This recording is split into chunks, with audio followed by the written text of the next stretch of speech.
이 신학교에 가면은 특별히 이게 조직 신학이죠. 이 성경에 이제 뼈대를 배우는 시간이 조직 신학인데, 조직 신학에 계속적으로 이슈가 되어서 나오는 주제가 있습니다. 그게 뭐냐면 이제 구원에 대한 것인데, 우리의 구원은 행위로 받은 것이냐 아니면 은혜로 받은 것이냐라는 겁니다. 혹은 행위와 구원이 어느 정도 적정선에서 섞여 있어서 이 구원이 이루어졌냐, 뭐 이런 건데, 쉽게 설명하면 뭐 이런 문제가 나올 정도예요. 당신이 구원받기 위해서, 당신이 어떤 일을 하기 위해서 하나님께서 얼만큼 일하시고 당신은 얼만큼 일했습니까? 뭐 이런 얘기가 나옵니다. 그래서 여기에 대해서 어떤 사람들은 하나님은 그냥 구원의 길만 열어줬을 뿐이고 우리가 그래도 그것을 잡고 가야 이제 구원받는 거다. 그래서 하나님 0% 우리 100% 이렇게 얘기하시는 분들이 있어요. 이게 좀 감리교 쪽하고 좀 비슷한 쪽인데, 그래서 우리의 인간의 의지를 되게 중요시 여깁니다. 그리고 어떤 분들은 하나님께서 하시지 않으면 우리는 아무것도 못한다. 그래서 하나님 100% 우리 0% 이러면서 하나님의 은혜만 유독 강조하는 쪽이 있습니다. 그게 어디냐면은 바로 우리 이쪽이 개혁주의 칼빈주의예요. 그리고 어느 정도 애매한 위치에 서서 항상 중간이 있죠. 하나님 반, 인간 반 이렇게 생각하시는 분들이 있어요. 이 분들은 이쪽에서도 싫어하고 저쪽에서도 싫어합니다. 저는 물어보면은 이렇게 대답을 하는데, 하나님이 100% 하셨고 우리도 100% 해야 된다 이렇게 생각하는데, 근데 아마 이것도 이 칼빈주의 신학을 하시는 분들은 별로 좋아하지 않으실 것 같아요. 왜냐하면 이게 첨예하게 아직까지도 해결이 되지 않고 있기 때문인데, 쉽게 설명하면 이런 겁니다. 우리가 예수를 믿는 건 정말 은혜로 믿었습니다. 그죠? 이게 정말 은혜인 게, 우리가 보통 그 상상하는, 그 이상적인, 이 구원받는 삶이 있습니다. 그게 뭔지 아세요? 세상에서 자기 원하는 대로 살 만큼 죄 지어가면서 막 살다가 죽기 전에, 저 예수님 믿을게요. 저 이제부터 예수님만 구주로 여기겠습니다. 이러고 고백을 하고 꼴까닥 죽으면은 내 맘대로 살고 또 천국도 가고 뭐 이런 얘기를 하죠. 그래서 뭐 청년들 중에 웃으면서 그런 얘기 하는데, 근데 제가 이제 그 장례를 많이 치러보잖아요. 그러기가 쉽지가 않아요. 진짜 쉽지가 않아요. 제가 볼 때는 한 100명 중 한두 명? 뭐 그 정도입니다. 뭐 이게 어느 정도냐면, 정말 죽기 살기로 이 사람 위해서 기도하고 막 주변에 이 영혼을 구원하기 위해서 열심히 애쓰고 이런 사람들조차도 사실 최종적으로 죽기 전에 예수를 구주로 시인하고 죽는 게 많은 케이스가 없어요. 그래서 제가 가끔씩 이제 그런 케이스를 보면 도대체 이게 어떻게 이루어졌나 보면은 거기는 두 가지가 있습니다. 하나님께서 이분을 그렇게 만들기 위해서, 구원받게 만들기 위해서 계속적으로 인도하신, 심지어는 뭐 그분한테는 죄송하지만 돌아가셨지만 그 병조차도 하나님께서 허락하신, 구원하시기 위해서 그런 케이스인데요. 그 뒤에는 뭐가 있느냐? 이분을 위해서 정말 죽기 살기로 기도하는 누군가가 있어요. 대부분 이제 어머니나 아니면 배우자죠. 이제 그런 경우를 제외하고는요. 아니, 한번 생각을 해보세요. 뭐 이제 숨이 꼴딱꼴딱 넘어가고 있어요. 그러면은 예수 믿으세요. 구원 받으셔야 돼요. 지옥 가면 안 됩니다. 이건 뭐 그렇게 믿으면, 아니 저 같으면은 목사가 와서 아니 그렇게 막 잘 빼입고 와서 막 축복을 해주면서 예수 믿으라고 그러면 여러분 믿겠어요? 그냥 미안해서라도 아유 그래 알았어 내가 믿을게 이러겠어요? 끝까지 얘기를 안 해요. 진짜 신기해요. 진짜. 그래서 아니 사람이 죽기 전에 마음이 약해진다고 그러는데, 아니 다른 부분은 다 약해지는데 재밌는 거는 그 예수 믿는 얘기만 하면 갑자기 눈빛이 달라지는 경우가 되게 많거든요. 그래서 제가 그럴 때마다 느낀 게 뭐냐면, 아, 예수 믿는 건 이거는 정말 기적이다. 하나님이 우리를 예수를 믿게 하시기 위해서 준비하시고 계획하시고 그 가운데 예수를 믿을 만한 모든 상황을 만들어 주셨기 때문에 우리가 예수를 믿은 것이지 그냥 믿게 된 것은 아니다. 저는 이제 그렇게 생각을 하는데, 그것을 한마디로 표현하면 은혜라고 이야기합니다. 그런데 반면에 또 한번 생각을 해봅시다. 우리가 뭐 어찌어찌 해갖고 뭐 은혜를 얻었는지 모르겠지만 구원을 받았어요. 그래서 구원을 받았다는 것은 믿음으로 하나님 앞에 예수를 그리스도로 우리가 이렇게 섬기는 거죠. 말은 그렇게 합니다. 말은 나는 예수를 믿고 의지하고, 심지어선 교회에 와서는 막 모범적으로 살고 행동을 하고, 그리고 예배도 열심히 드리고 막 헌금도 열심히 막 합니다. 근데 이분이 교회 문을 열고 딱 집으로 들어가거나 세상으로 나가면 세상 사람들하고 더 악랄한, 세상보다 더 못한 행동과 삶을 살고 있다고 한번 생각을 해봅시다. 주변에 이런 이율배반적인 삶을 사시는 분이 적잖이 있어요. 그러면은, 자, 이분을 과연 주님께서 구원하셨다고 말할 수 있을까? 예? 물론 옛날에 도둑질을 하던 분이 뭐 오늘 도둑질을 안 했으니까 좀 변화는 있었다고 얘기할지 모르겠지만, 예수 믿는 삶이라는 것은 결과적으로 은혜로 시작했으나 변화받고 변화되는 삶이거든요. 그런 변화받고 변화되는 삶이 없어요. 일도 없는데 그 모습을 바라보면서, 야, 이 사람 그래도 예전에 예수 믿는다고 하고 구원받았다고 했으니까 뭐 구원받고 천국 가겠지. 그러면 이렇게 생각을 하면은 문제가 생기는 게, 예수 믿고 엉망진창으로 살 수 있어도 상관이 없게 되는 거예요. 그러니까 또 이런 거를 바라보면은, 아, 우리가 구원을 받았다라고 했었을 때 행위가 우리의 의지로서 삶 속에서 좀 행위로 거룩해지는 것도 상당히 중요하다. 그래서 이 구원에는 두 부분이 이렇게 나눠져 있습니다. 그런데 사실 우리의 출발, 믿음의 출발, 구원의 출발은 사실 은혜라고 말할 수밖에 없는 게요, 믿음의 조상인 아브라함이죠. 믿음의 조상인 그 아브라함이 우리에게 그 구원이 어떻게 시작됐는지를 분명히 이야기하고 있기 때문입니다. 예, 우리 함께 말씀을 같이 한번 읽어보도록 하겠습니다. 우리 함께 10절의 말씀을 우리 같이 한번 읽어볼까요? 10절의 말씀입니다.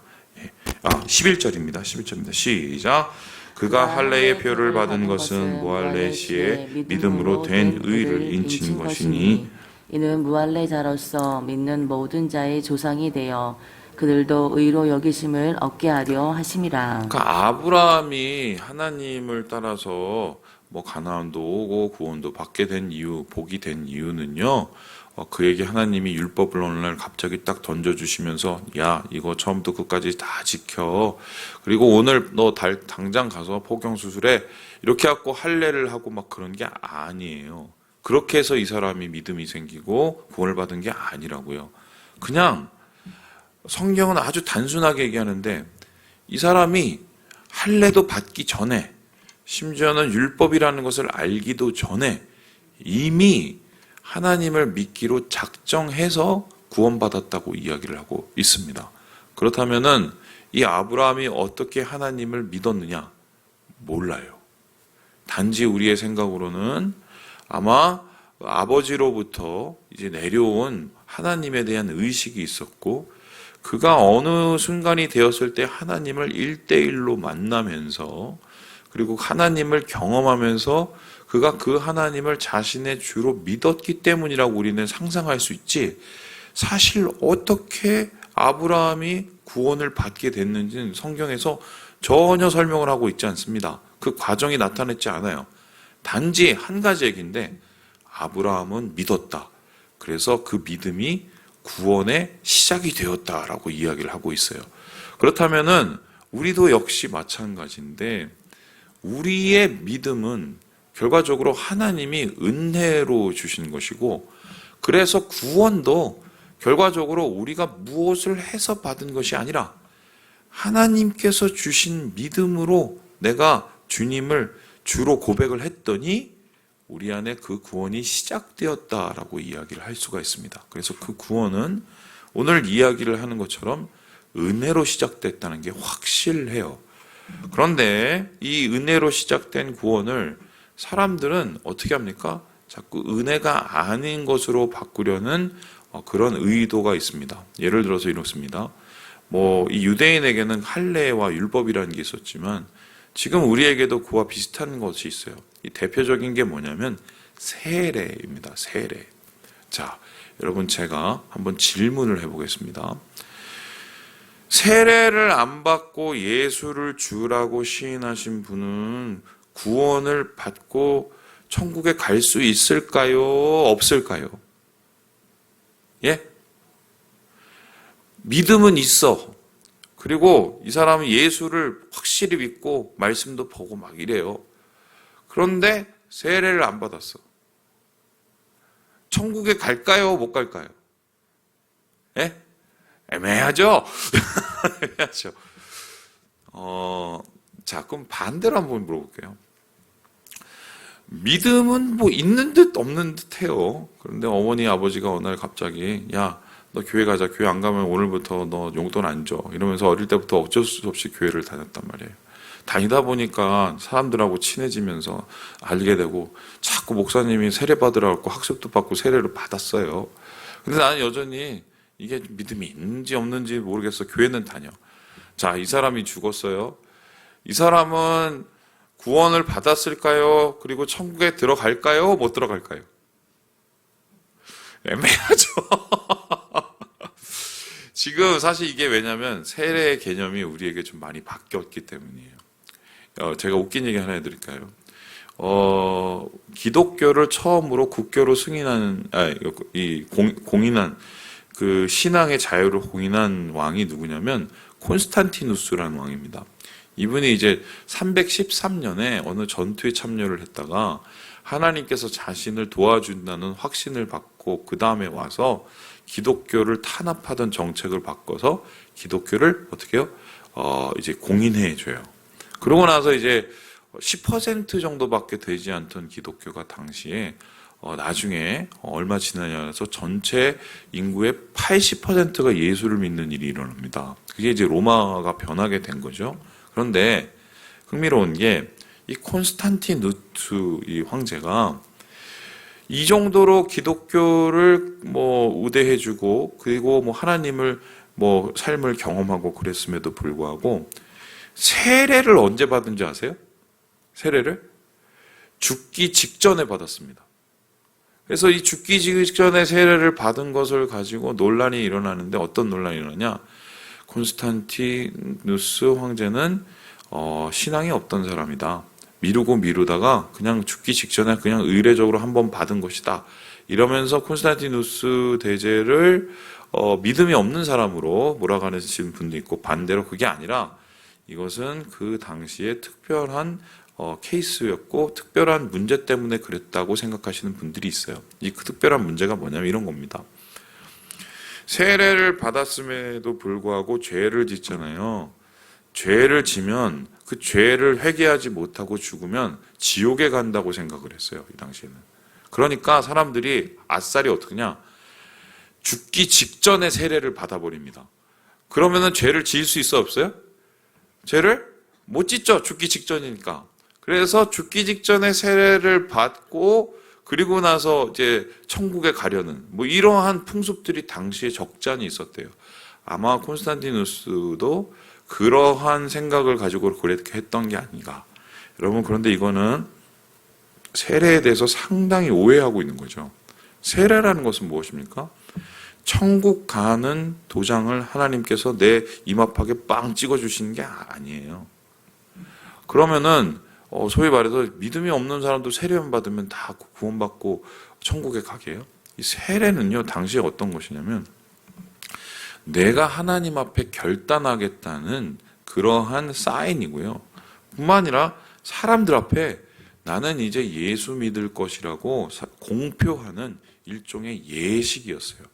그렇다면 세례는 어떤 것이냐면은 이미 있는 믿음, 이미 내게 있는 구원을 확인하는 거예요. 그렇기 때문에 세례를 함부로 주는 것이 아니라 그 당시에 뭐 1년간 혹은 몇 년의 기간 동안 이 사람을 자세히 보고 믿음이 있나 없나를 확인한 사람들이 그것을 가지고 세례를 줬단 말이죠. 왜냐하면은 세례를 받기 전에 이미 뭐가 있어야 돼요? 믿음이 있어야 돼요. 그렇다면은 다른 말로 표현하면 좀 이제 극단적인 방법이긴 하지만 어떤 상황이 돼서 뭐 목사님이 만일 없어요. 세례를 못 받아요. 하지만 이 사람에게 믿음이 있어요. 그러면 구원을 받아요, 못 받아요? 구원을 받아요. 반면에 세례를 받아도 믿음이 없어요. 그러면 이 사람은 구원을 받아요, 못 받아요? 못 받아요. 왜 그렇습니까? 이 구원은 온전히 믿음을 통해 얻어지기 때문이에요. 그래서 믿음을 통해 얻어지는 이 구원은요, 결국 은혜로 시작이 됐고, 그리고 예수 믿고 나서 우리의 삶은 점점 삶의 행동을 통해서 나타나는 것이 이게 구원의 과정입니다. 바로 아브라함이 그렇게 살았어요. 믿음으로 가나안을 왔고 가나안에 와서 믿음으로 살려고 밤을 바둥바둥 치고 그리고 최종적으로 그의 삶 가운데 이삭을 하나님 앞에 바치는 놀라운 믿음의 결단을 보여서 그가 비로소 하나님께 믿음의 조상으로서 인정을 받게 되잖아요. 그래서 우리의 믿음의 중요성, 구원은요, 믿음을 제외하고는 믿음이 없으면 도저히 일어날 수 없는 일입니다. 온전히 구원의 중심에는 믿음이 있고 믿음의 과 구원의 관계는 동전의 앞뒷면과 같다고 해도 과언이 아니다. 그래서 우리 자신이 항상 마음속에 품어야 되는 생각은 뭐냐면 내 믿음이 확실한지를 매일매일 우리가 돌아봐야 돼요. 그래서 바울이 너의 믿음을 확증하라는 매일매일 확증하는 이 말씀이 뭐냐면 계속 우리에게 질문을 해야 돼요. 이게 믿음이 사라진다는 소리가 아니라 나는 정말 예수를 구주로 믿고 있는가? 예수는 나에게 여전히 주님이신가? 나는 그 주님 안에서 믿음을 가지고 오늘 하루도 살 것인가? 계속적으로 질문을 할 때 이 질문을 통해서 우리는 주님의 천국에 점점 가까워지고 천국에 갈 수 있는 하나님 안에서의 은혜의 열매들, 구원의 열매를 맺게 된다. 이것이 오늘 사실의 이 전체적인 이야기입니다. 그래서요, 결론적으로 이 이야기에 대해서 주님께서는 이렇게 얘기를 하는데요. 우리 함께 3절의 말씀을 읽고 마무리해 보도록 하겠습니다. 3절 말씀입니다. 시작. 성경이 무엇을 말하느냐? 아브라함이 하나님을 믿음에 그것이 그에게 의로 여겨진 바 되었느니라. 이 믿음 안에는 은혜라는 요소와 또 행위라는 요소가 다 포함되어 있다. 기억하시고 오늘 주님 안에서 우리의 믿음을 다시 한번 점검하시고 이 하루를 믿음으로 승리하시는 우리 3일 가족 되시길 주님의 이름으로 축원합니다.